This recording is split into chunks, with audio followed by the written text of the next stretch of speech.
Yan ang Fresh D Color. Yan ang iba-vlog ko ngayon. Fresh D Color. Ito yung sample ng customer. Yan. Ito yung sa akin. Bago ko yan ipakita, paano ko yan tinitimpla, anong mga pangulay ang ginagamit ko, anong pintura ang ginagamit ko, syempre, mag-i-intro muna tayo.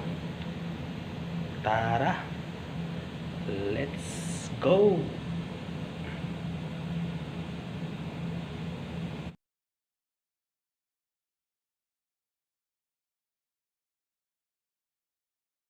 Tara, ipakita ko na. Ito yung sample ng sa customer na Fresh D. Yan, Fresh D Color. Ito yung sample nila. Ito yung Fresh D Color. Yan, tapos dito nila ipatira. Yan. Dito sa kahoy na to. Yan, dito sa kahoy na to. Tapos ito yung sample na Fresh D Color. Yan. Siyempre, ipakita ko sa inyo yung mga pangulay na gagamitin ko. Ito yung dalawang pangulay lang ang gagamitin ko. Ito yung HD11 na green at tapos na HD2 na lemon yellow. Siyempre, light color siya. Siyempre, yung main base natin ay automotive lacquer white na matte. Yan. Lacquer yung ipagamit nila sa kulay na to.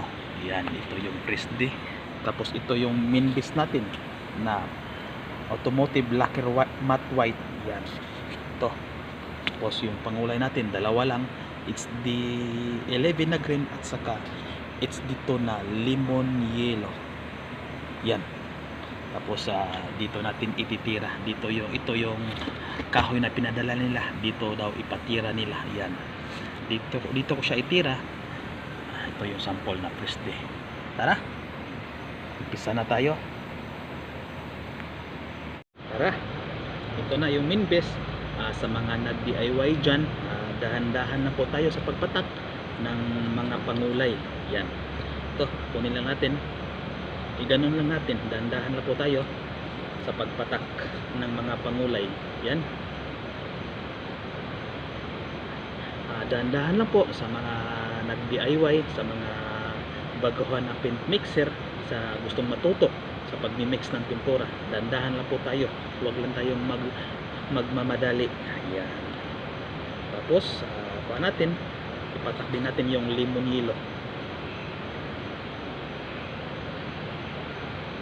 Yun. Hanggang mabuo natin yung Fresh D Color. Yan, ganun lang.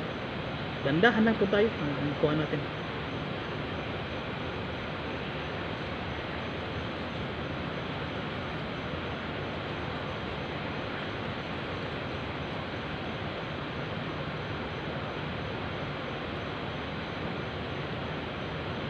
Kunting green pa. Lagyan pala ito ng HD11 na green. Yan.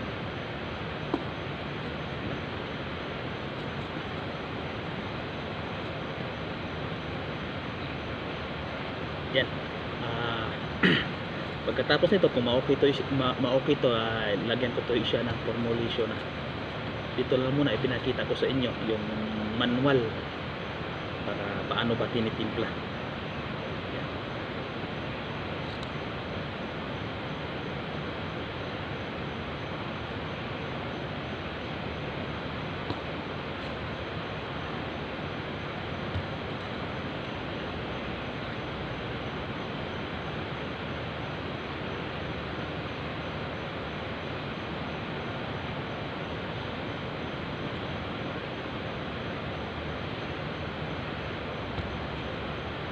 Tingnan natin. Yung green pa. Green natin konti. Tapos yan. Ito na to yung pintura. Ito, mga pangulay pa lang ito sa pag-mix ng pintura. Yan.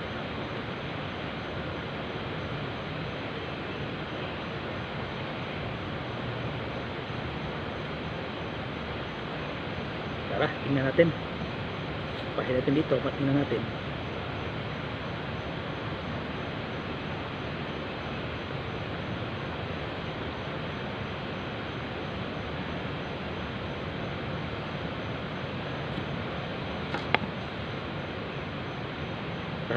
para makita talaga ninyo. Ito tuyo na to, ito basa pa siya. Patuyuin natin, pero sa tingin ko all good siya, pero para sure talaga yung 100% yung pintura natin, tingnan niyo. I-spray ko para makita ninyo talaga kung gaano siya kalapit. Tara, sa spray room na tayo. Yan, ganun lang kadali siya. Sa nag-DIY dyan, dahan-dahan lang po tayo. Sa baguhan dyan, dahan-dahan lang, kahit ilang oras o ilang minuto lang, dahan-dahan lang, kasi mahirap na kung magkamali pa. Yan, tara, spray ko na. Yan, i-spray ko dito. Tara, sa spray room tayo.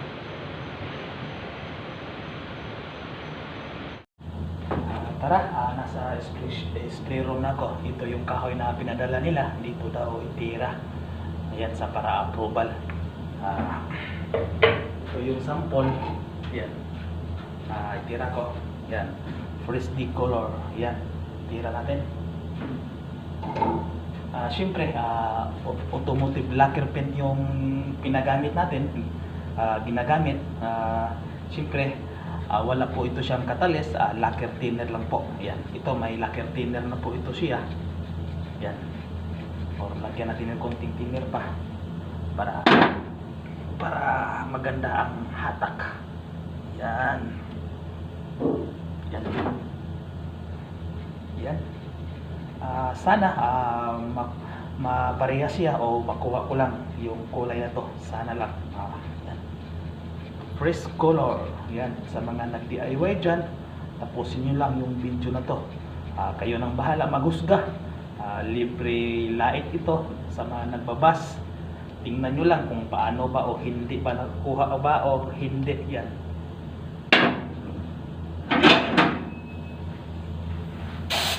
Tara. Yan. Let's go. Ito sample, lagay natin dito.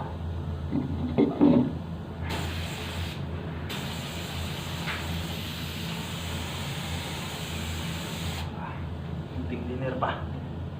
Yan, ganun lang. Yes.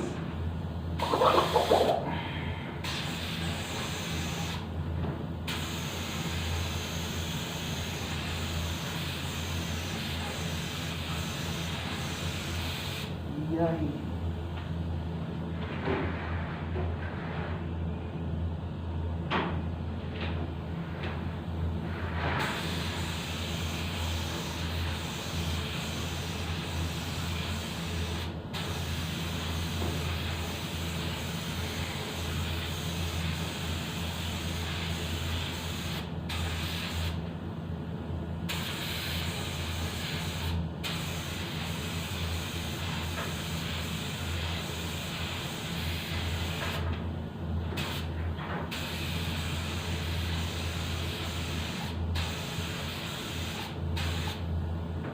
Ayan na po, patuyuin natin o tingnan natin muna bago natin patuyuin.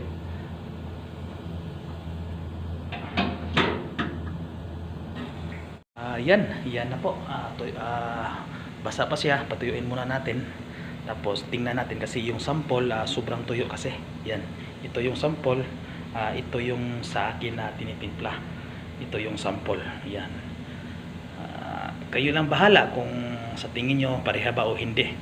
Libre naman ito sa pag-comment na ang layo, ang lapit. Yan, sa tingin ko nasa 99 or 98% na siya. Siyempre basa pa yung sa akin, tapos yung sample tuyong-tuyo na siya talaga. Yan o, yung sample nila luma ba, luma. Tapos yung sa akin hindi pa, basa pa siya. Patuyuin natin, tapos tingnan natin kung kuhang-kuha ko ba yung kulay. Yan, tingnan natin. Tagilid natin yan. Kayo na bahala maghusga. Yan. Patuyuin muna natin. Mamaya balikan natin mga 30 minutes. Tara. Yan. Patuyuin na natin siya mga 30 minutes. Tapos tingnan natin kung ano ang kalalabasan niya, kung parehas ba siya. Update ko lang kayo. Ayan, after 30 minutes, yan, tingnan na natin. Yan. Tingnan ninyo, kayo yung huhusga kung parehas ba o hindi. Yan, ikuha natin. Baliktaran para matingnan nyo na maayos kung okay ba siya na kulay, ma-approve ba siya o hindi. Kayo nang bahala, kayo ang maghusga kung parehas ba yung pagtimpla ko o hindi. Yan. Yan, ganun ang tingin ng kulay.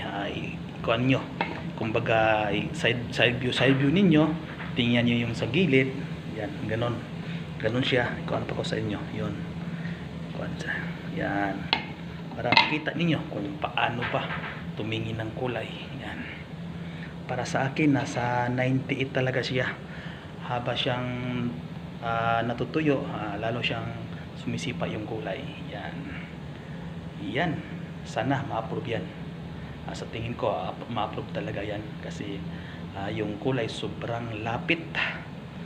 Kumbaga sa mga paint mixer na mga matatanda, yung buhok yung pagitan sa kulay. Buhok lang yan. Kung ang ibig sabihin, buhok lang. Sobrang lapit na yan. Nasa 98-99% na yan. Yan. Yan. Yan. Kayo titingin dyan. Parehas. Yan. Yan na po. Yan na po ang final decision ko. Yan na po ang pa-approve ko sa kanila. Kung okay sa kanila, kasi sa akin okay naman talaga siya. Buhok lang yung pagitan.